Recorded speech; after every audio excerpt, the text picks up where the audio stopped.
ती जुग आतू एरंग करता नहीं है कि अमाइन छोरकिन गई थी 5 मिनिट उभराइन ने काय अगरबत्ती धपाड़ीन ने जाती यो प्रेरणा लेनो छे यो सामाजिक प्रेरणा स्थान छे यो कि भाई आपण का जो समझणो छे कि बिरसा मुंडा आंदोलन काय होतो एरा सांस्कृतिक संघर्षन सिद्धांत काय होता 24 सालन उम्र में समाजन अस्तित्वन करता अपने आप का जे नौछावर कर देना खुद का जे फांसी पर चढ़ाव लेना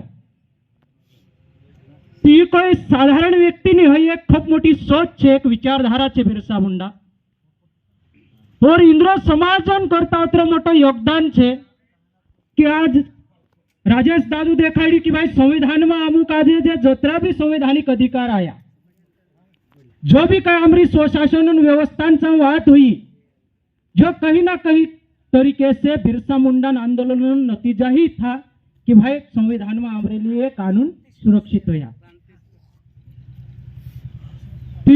जो कार्यक्रम जे भी आयोजन कर आयोजन कमिटी इना क्षेत्र एक एक कार्यकर्ता सभी संगठन तुमरा खूब मोटो या सारी समर्पण छे तो इधर लिए जोरदार ताली होना जो है।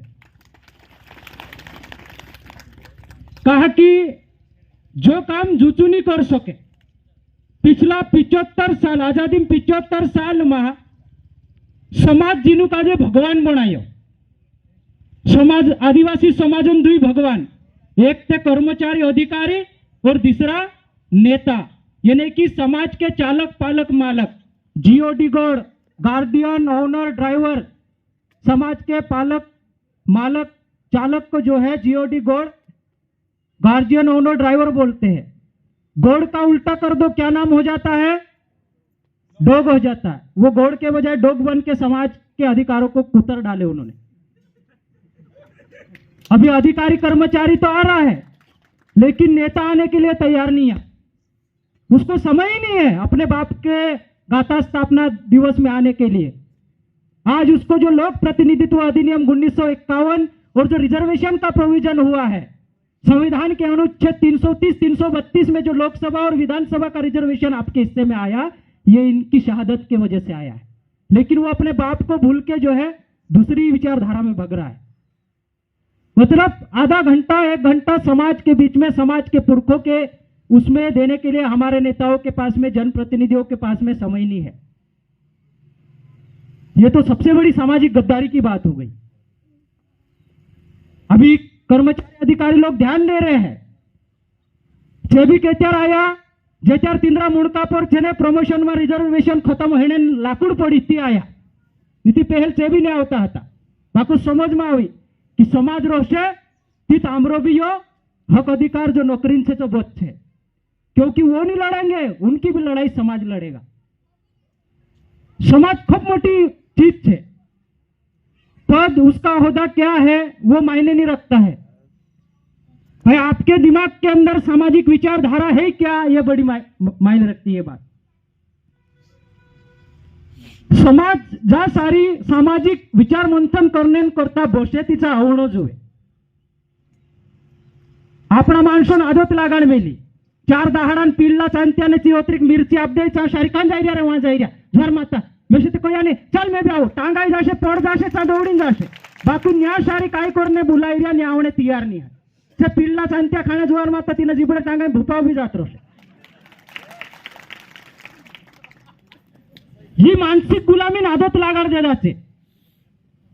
जल जंगल जमीन एक तरफ से तुमरा पाई मागोती तुमरी जमीन सोरकाई लेदा 5 किलो कुदरी आपल्या मुणका पर चू छापा वावू 10 लाख छापा वावू थैलुलीन नाची रिया शुवे शुवे मन साव पाकान्य माणसे आपण आपणे घर जे जे मांगणे आवतला कागो पांड्या भगवान नाव पर आटा अनाज दाल टोका पैसे आप दे आपण डाढा करण आप देवा परो एक चौकी दाणा नी ती मुठी आपण टुपली भरीन आप दे सुपड़ो भरीन आप दे ओवी ओवी डाल बाजू सोचती दु एक चौकी दाव भी बांध दे रे नो आपणे वावा माणसो काजे देशन व्यवस्था मांगणे वावा बनाई दे दाहिया अपनी हालत काय कर देता सोचो कभी सोच रहे अपन हम लोग देने वाले थे लेकिन देशों ने ऐसी व्यवस्था बनाया है कि આપણું काजे सरकार पे आश्रित समुदाय साबित मतलब प्रमाणित कर दिया, घोषित कर रही है लोग। वनवासी का मतलब क्या है? अपना डहाडहान भाषा में कभी कहे सातपुड़ा में वनवासी अर्थ का मतलब बापड़ो विखावा वो बेसहारा, ये वनवासी को कि नहीं આપણું काजे? આપણું वनवासी नहीं है का वनवास कर खूटड़ा खुंद्या पावा बांध्या स्वाभिमान सी खेत काजे समतल बनाई खेती कर खुद कमाई खाई रहे आपण कहीं दूसरा पर आश्रित है क्या? तो जो भी समझना पड़से कि भाई वनवासी क्यों बोल रहे हैं लोग। आदिवासियों का वनवासीकरण यानी कि इस देश में आपकी जो भू मालिकियत का दावा है, आपका जो सोशल क्लेम है, उसको खत्म करने की प्लानिंग है। वनवासी के पीछे का उनका मूल उद्देश्य वही है कि आपको सांस्कृतिक रूप से पहचान विहीन कर दो, आपको संसाधन विहीन कर दो, जिस समाज का कोई सामाजिक पहचान ही नहीं, वजूद ही नहीं। और ये कब से हो रहा है? जब 2011 में सुप्रीम कोर्ट का नंदा भाई का बिल का जो जजमेंट आया, कैलाश बनाम अन्य महाराष्ट्र राज्य का जो जजमेंट आया 2011 का सुप्रीम कोर्ट का, और उसमें चीफ जस्टिस मार्कंडेय काटजू और ज्ञान सुधा मिश्र की 2 जजेस बेंच ने जब जजमेंट दिया, महाराष्ट्र के अहमदनगर जिले की भिल महिला थी नंदा भाई, जिसके ऊपर वहां के उच्चवर्णीयों ने अत्याचार किया, शारीरिक शोषण किया, उसको नंगा घुमाया गया गलियों में। तो मामला औरंगाबाद हाईकोर्ट में गया, औरंगाबाद से बॉम्बे हाईकोर्ट में गया, औरंगाबाद खंडपीठ से बॉम्बे हाईकोर्ट में गया। ये पैसे वाले लोग थे, तो उसको सुप्रीम कोर्ट में उठाया गया जब इंडियन एक्सप्रेस में उसका एक आर्टिकल छपा फ्रंट पेज पे। और वो अखबार जो है विदेशों में जाता है पढ़ने के लिए, इंडियन एक्सप्रेस अंग्रेजी अखबार होता है। तो वहां पे साउथ अफ्रीका का एक आदिवासी यूनाइटेड नेशन का एक सदस्य था, उसने वो खबर को पढ़ा और वहां पे आवाज उठाया यूनाइटेड नेशन में कि इंडिया के अंदर जो हमारे आदिवासी लोग हैं, वहां पे आज भी उनके साथ में नस्ली अत्याचार होता है और भारत सरकार इस पे दखल लेना चाहिए, वहां की जुडिशियरी जो है उस पर दखल लेना चाहिए। वहां पे प्रेशर बनाया, साउथ अफ्रीका के आदिवासी से तुम्हारा कोई पहचान है क्या? तुम्हारी वो हमारी क्या फुई का लड़का था क्या? लेकिन वो एक आदिवासी समाज का आदमी था, यहां की वेदना देख के उसके अंदर सामाजिक संवेदना जिंदा हुई। तो यह सामाजिक संवेदना हमारे अंदर जिंदा होनी के प्रति। तो वहां पे जब आवाज उठा तो सुप्रीम कोर्ट में मामला गया। सुप्रीम कोर्ट में जब सारी तरह का जो है विभिन्न प्रकार का जो है, जिसको एंथ्रोपोलॉजी बोलते हैं, मानववंश शास्त्रीय रिपोर्ट, समाजशास्त्रीय रिपोर्ट, विभिन्न इतिहास शास्त्र, उसके बाद में DNA report, archaeological survey department of India, पूरा पुरातात्विक साक्ष्य प्रमाण, ऐसे सारा अध्ययन करने के बाद में सुप्रीम कोर्ट ने बोला कि आदिवासियों के साथ में हजारों सालों से सहस्राब्दियों से जो अत्याचार जुल्म होते आया है, उसका ये जीता जागता उदाहरण है। भारत आदिवासी जो है भारत का मूल मालिक है, उनको इस देश का मूल मालिक होने का सम्मान मिलना चाहिए।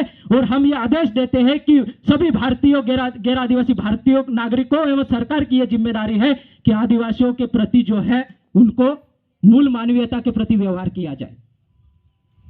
8% आदिवासी इस देश का मूल मालिक है, सुप्रीम कोर्ट ने बोला है।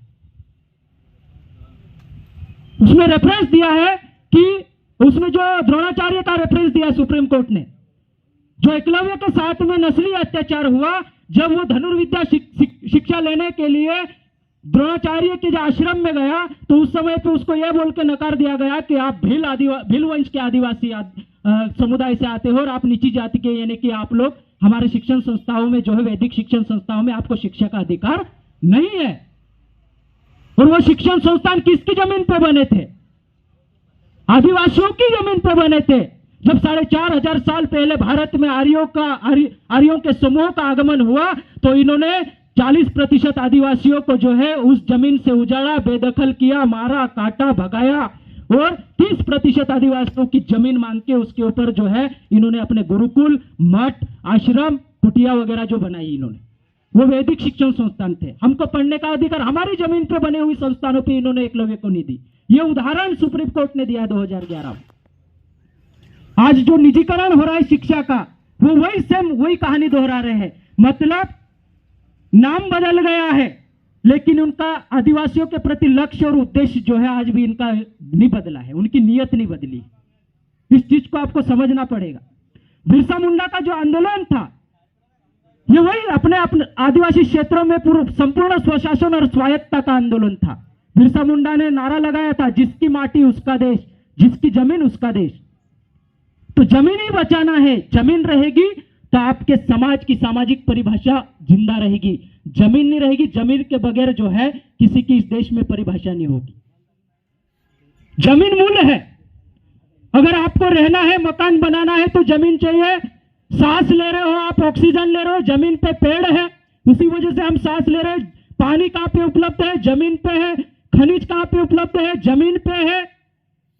अडानी के पास में पैसा बहुत है, जमीन नहीं है। वो जमीन के पीछे भाग रहा है और हम लोग जो है दूसरी व्यवस्था की तरफ भाग रहे हैं। वो क्यों जमीन के पीछे भाग रहे हैं? उनको पता है कि आने वाले समय में जिसके पास जमीन होगी वही इस देश का मालिक होगा। तो जल जंगल जमीन की जो लड़ाई शुरू से चल रही है, अभी दादा नहीं ये बैठे हैं, 91-92 से जल जंगल जमीन की लड़ाई लड़ रहे हैं। तो वो क्या उनके अकेले परिवार के अस्तित्व के लिए लड़ रहे? क्या पूरे आदिवासी समाज के सामुदायिक हक अधिकार के लिए लड़ रहे? सभी संगठन जो है अभी जो संघर्ष कर रहे हैं वो अपने मूल अस्तित्व के लिए लड़ रहे हैं। बिरसा मुंडा ने बोला था कि हमारा संघर्ष मूलतः हमारे जीवन अस्तित्व का संघर्ष है। हमारा संगठित रहना, हमारा जिंदा रहना, यह हमारे लिए सबसे बड़ी बात है। अब समय आ गया है, हमको बंटना नहीं है, हमको एक साथ रहना है।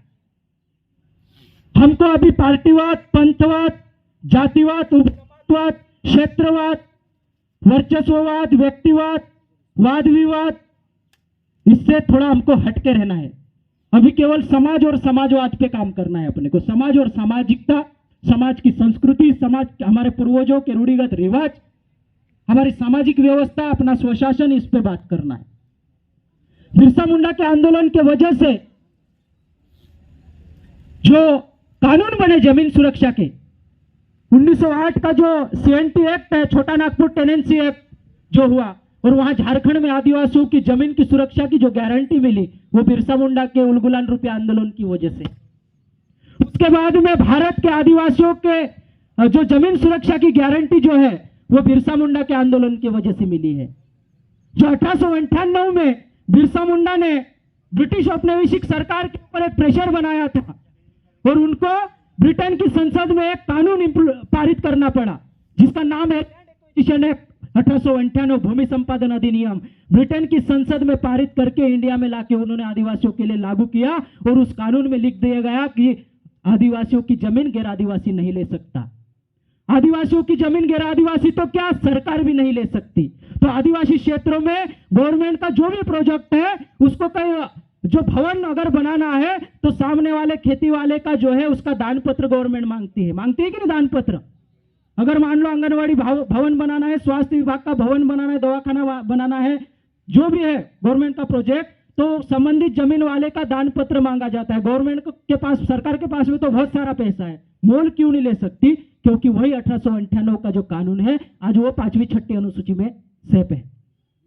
राजेश दादा ने बताया जब आदिवासी मान नहीं रहे तो इन्होंने लिखित कायदे बनाए, लिखित कोड कायदे बनाए, क्योंकि जो आंदोलन, जो ब्रिटिश औपनिवेशिक शासन सत्ता थी, जो हमारे संसाधनों को धीरे धीरे शहरों में उनका व्यापारिक आधिपत्य साम्राज्य स्थापित किया, फिर धीरे धीरे जब उनको वो व्यापार सामान को ढोने के लिए रेल की जरूरत पड़ी तो भाप से बनने वाले वो लकड़ी चाहिए थी, जंगलों में घुसे तो हमारे पुरखों ने उनको प्रत्युत्तर दिया, आदिवासी क्षेत्रों से उनको भगा के छोड़ा। उनको आदिवासी क्षेत्रों में घुसपैठ ही नहीं कर पाए, हम लोग गुलाम भी नहीं हुए।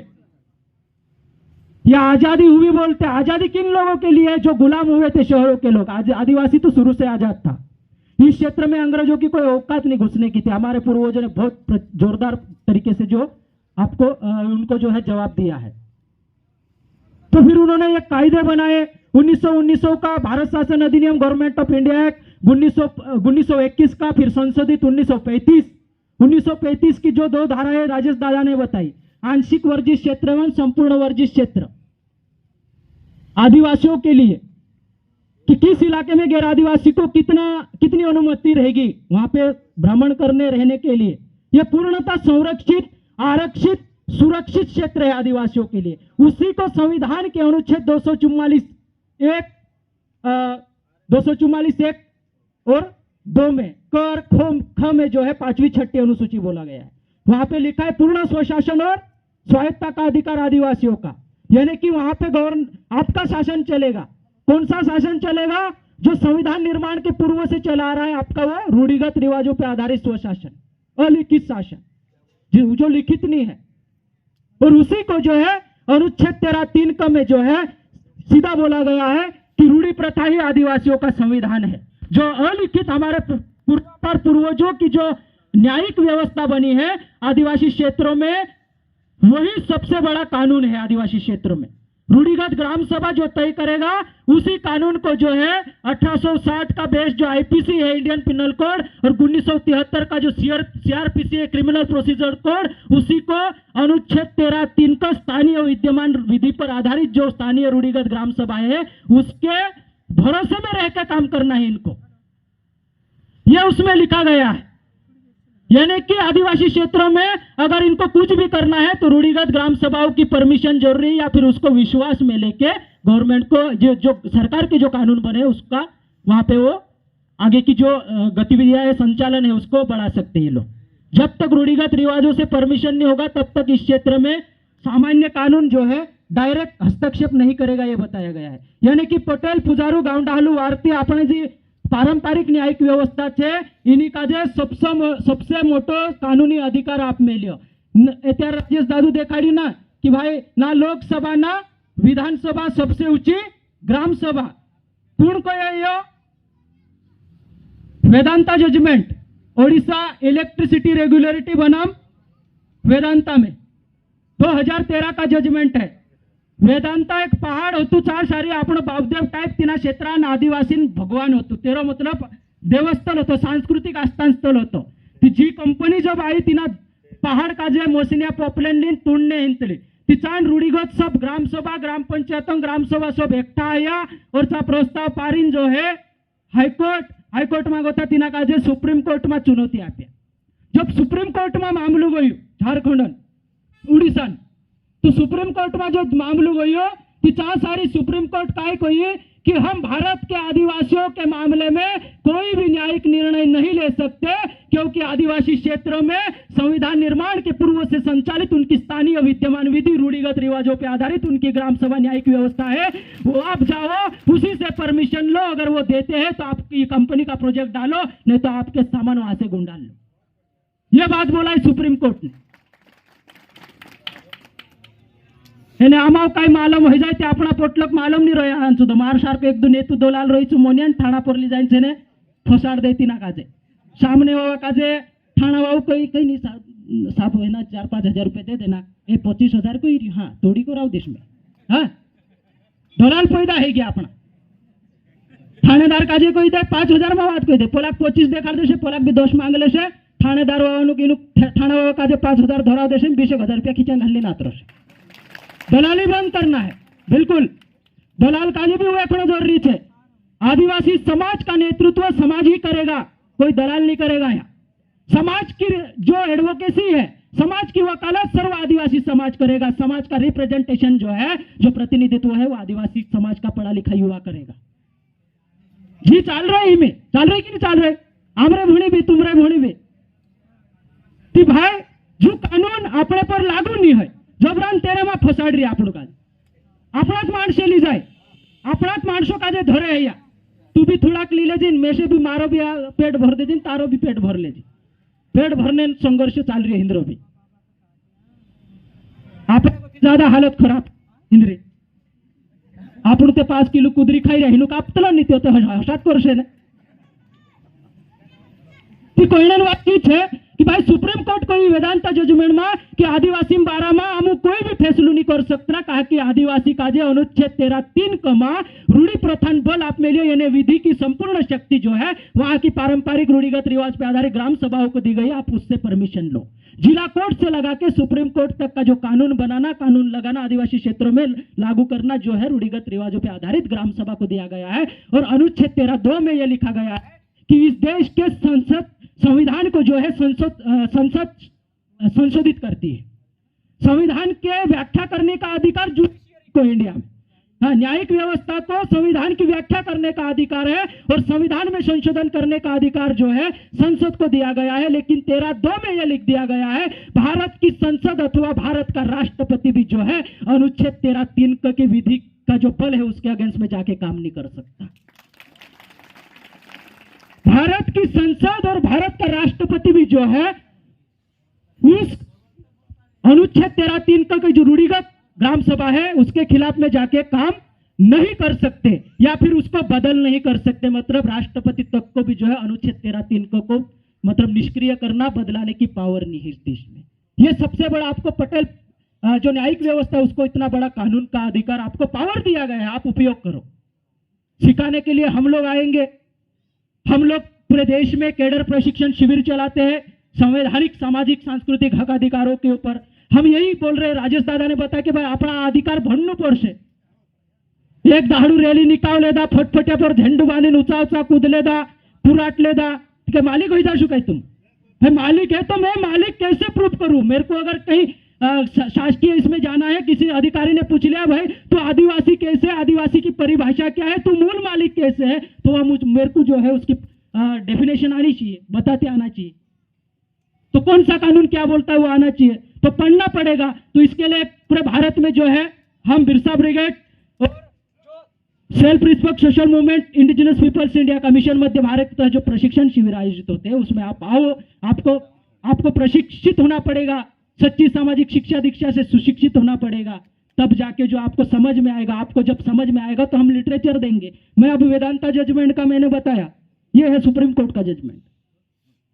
ठरले बात नहीं करना, एक दो पूछ पड़े कहा कांग होती कोई जी, ये सुप्रीम कोर्ट का जजमेंट है और सुप्रीम कोर्ट के जजमेंट को पूरे देशवासियों को मानना है अनुच्छेद 141 के तहत। अगर जो इस निर्णयों को नहीं मानेगा उसके ऊपर देशद्रोह लगने की बात बोली गई। उसके बाद में आदिवासियों का जो है सांस्कृतिक आदिवासी समुदाय का जो है धार्मिक ये करण किया जा रहा है। अब बालाघाट का मामला सुना हम लोगों ने, 2 मुद्दे हुए इस देश में। बालाघाट का वो बागेश्वर धाम का जो कथा का था जिसको हाईकोर्ट में चुनौती दी गई, लेकिन हाईकोर्ट में जो है हमारे आदमी को बोलना ही नहीं दिया वहां पहली बार। वो तो उनकी पहले से तैयारी थी, यानी हमारी दलील ही देने नहीं दिया ढंग से, तो उसको धमका के चुप करा दिए। और दूसरा मामला उड़ीसा का था, 5वीं अनुसूचित क्षेत्र में चुनाव गैर संवैधानिक वाला। उसको भी जो है सुप्रीम कोर्ट ने बोल दिया कि आप लोग गैर आदिवासियों के जो मतदान के अधिकार को जो है आप नहीं रोक सकते। तो अनुच्छेद अपना 1951 के लोक प्रतिनिधित्व अधिनियम के तहत जो है हमारे क्षेत्र में इन्होंने दूसरी व्यवस्था की घुसपैठ कर दी है। अब वो बोल रहे कि इसको आप लोग रोक नहीं सकते। ऐसी कई सारी समस्याएं हैं, तो आपको सीखना पड़ेगा। मेरा भी समय हो गया है और दूसरे और भी वक्ता है, सुनना है। जाते जाते 4 लाइन बताऊंगा।